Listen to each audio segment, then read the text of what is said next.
Bateman. Question.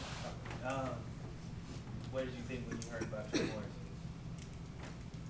Does it feel like another one? I mean, you lost like 5. Oh, when Trey got hurt, you mean? Yeah. So, so Dre tells me in the headset, Trey's out, and I'm like, okay, whatever. And then I found out he was a little bit more serious than I thought, But so it doesn't matter. No one cares. The next guy's got to go play, So, it's one of those deals where we've got depth there, and we've been preparing those guys there, and the next guy's got to go play. We're lucky that we've got some guys like Greg Ross who's played a lot, who can step in and do a good job. Clean up or focus on during the open day? There were some schematic things I think people had given us the last couple of weeks that we weren't handling well, so that was part of that. I think always in the bye week you want to spend time on the fundamentals of getting off blocks and tackling, so we spent a little more time on that. And I think Coach Brown did a great job, like you would expect, of giving us time to work on that, but not beat them up either. We didn't do a lot of full pad tackle to the ground, crazy stuff. It was more, hey, let's focus on this for 5 minutes and get it on film and teach off of it. And so I think those are the two main things. And then, I think we've got, with some of the injuries in the secondary, we've had to some guys are having to cross-train a little bit, that weren't having to do that. And I think getting some of those guys some reps at some other spots has been good for us. Back to the Shaw injury, with the young guys, they're going to play corner now. Coach Brown mentioned a couple of them. What else can you do to kind of schematically put less pressure on those? Yeah, I mean, it's like anytime you put stress on one part of your defense, it affects the rest, right? So you have to decide, if I'm gonna, if we're gonna protect that corner or this corner, then how does it affect the rest of the defense, And so we have the ability to do that, and we do that all the time, whether it's we feel like we have a matchup problem or not, because that's what you do as a defense coordinator, right? Is pass the stress around. But I mean, we're not going to this game like, oh my gosh, this guy's playing. We're going to be fine. How has Virginia Tech's offense changed since they went to Hooker at quarterback? I think obviously they're running them a little bit more. They ran the other kid a lot too, but I think he's probably a little bit better runner. I think he's done a great job. He hasn't turned the ball over, and the ball's been in his hands a lot. With all the jet sweep stuff they do, and quarterback runs off of it. And then I think, I think against Miami he did a great job, and I think against Rhode Island he probably didn't have to do this as much of, getting him out of jail. It's 2nd and 10, they drop back, and you got him covered, and then he scrambles for 14 yards, and he killed Miami scrambling. So I think that's a big emphasis for us is rush lanes, contain, maybe not trying to make a great pass rush move to beat a guy because it's going to open up a huge lane inside of you. Some of those things have been part of our thoughts, but I think he's taking care of the ball really well. He's an athletic kid. I remember my high school. He's obviously a really talented kid, and I think he's what they want. I mean, I think they want to run a quarterback that can run it and be a factor in the run game, and he's certainly doing a great job with that. 6 weeks in, you've had Jason Strobridge kind of off and on as far as being healthy. You've had Aaron Rivers all the time. Are those guys what you thought they were? I mean, so it was hard. Like Aaron didn't play at all a year ago, really. So I kind of based all off of what people told me, and then watched him in the spring a little bit. And I thought, I would say he's probably exceeded my expectations. I think he's playing at a really high level. Jason, watching film last year, I could tell was really talented.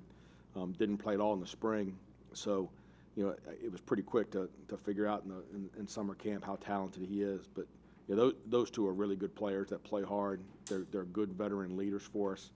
And I think when those two have been healthy and played, we've been pretty good. So they're obviously pretty important to our success. What is it that Aaron does so well that maybe the average football fan doesn't see when they're watching a game?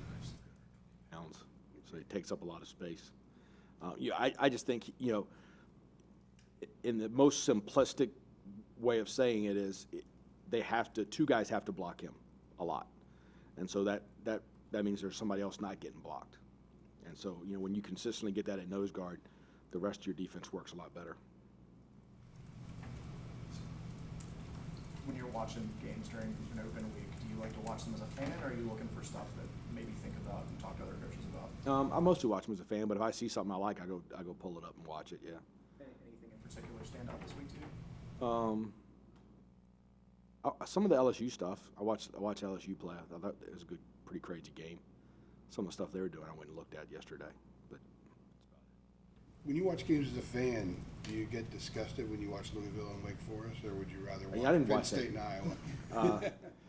Yeah, I like Penn State, Iowa, like, just me personally, that's a little closer to what I think of. But I didn't watch the Wake Forest game. I was watching, I don't know, LSU. So. Jay, what have you seen with Miles Dorn and the way he's had to step up every week with all these new guys? You know, every week it's somebody new playing back in the secondary. Yeah, Miles is a pretty consistent kid. And before Clemson, I told him, like, listen, you're going to have to manage this now. And we were doing some stuff that we hadn't done in a while, schematically, and I think he did a really good job of doing that, playing both spots, and just, really just, he's a very positive kid, so I think that helps. Some of our younger DBs haven't played as much. He helps us create an atmosphere of, hey, look, let's go attack, let's go play, and then he's really, he's elite smart. Elite smart. So I think, I can have conversations with him about, hey, look, if we're in this and this happens, like, you got to get us out, and those things. That's been good. And I think Wolf's similar to that. So I think once we get Wolf back, we'll be able to do a little more. But Dorn's doing a great job. You expect Don Chapman or DJ Ford that second safety spot? Both. When DJ played a lot of safety in the spring, played a lot in the summer, and then we kind of had focused him on nickel, and it becomes a deal where, like, the nickel is a very complicated deal. Like you're doing a lot. And so I felt like after about week 2, like, I needed to focus him on just being nickel. And so when we had some injuries at safety, we put him in. I think against App, I put him in, and you could tell he wasn't real, not confident, but he was a little bit unsure at times. And so I felt like I had to get him ready. And so we kind of managed him through the last 2 games. And now with bye week, I feel much better about that. He was one of the kids I was referring to. Like, DJ's not, like, hey, dude, like, you got to be able to do both now. And so I feel way better about him going back at safety and playing. So I think those 3 will handle those 2 spots for the foreseeable future. Whoever practices better. How have your young guys responded to, I guess, the next man up mentality and maybe playing more than they thought they would this early? I think we're pretty fortunate because I think our DBs are pretty confident kids, maybe more confident than they should be. With youth comes ignorance sometimes. So I think that part's been great. But if you asked Dre and me at some point during preseason camp, we would have said, man, I think this guy's playing a little better, or this guy's playing a little better. So it's a pretty competitive room, where there's a bunch of kids in there that I think could play, and so now they're getting opportunities, and I think it's been. Don Chapman goes into his Georgia Tech, and 8th play of his college career picks the ball off, and he certainly wasn't perfect, but Don Chapman played well enough for us to win, and we did. So I think we've got some guys that are in that same boat. They're going to go in there and make plays when it's their chance, and it's more just getting them up to speed knowledge-wise with some of the stuff we're doing. And I think it's a little bit easier too in a game plan week, because now you've cut out. In preseason camp, you teach them, you give them the whole menu. And then all of a sudden, during the game plan, it's just the daily specials. So it's a little bit less of, they don't have to learn the whole thing. They don't have to know everything, right? They need to know that game plan. And then you got to rely on guys like Miles Dorn and Jeremiah Gimmel that if you do have to go off the menu a little bit, off the back, if you have to go back and get a special from week 2, right now you get those guys to help them out there on the field to get in the right call. But I'm pretty confident with those guys, honestly. Is there a difference in how they approach practice the next week after they've gotten on the field and had a little bit of success when they're that young? I think probably. I think most of them, it's kind of been like, okay, he's hurt, so now you're getting more reps, and then I think at that point they start to realize, okay, I could go in the game. So we've been pretty fortunate that we've been able to kind of manage a game, and then the next week get them ready, like we did with Cam. So I think.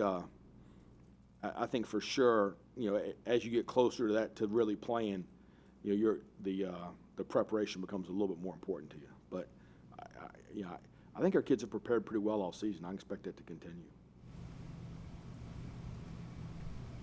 Anything got right? Thanks.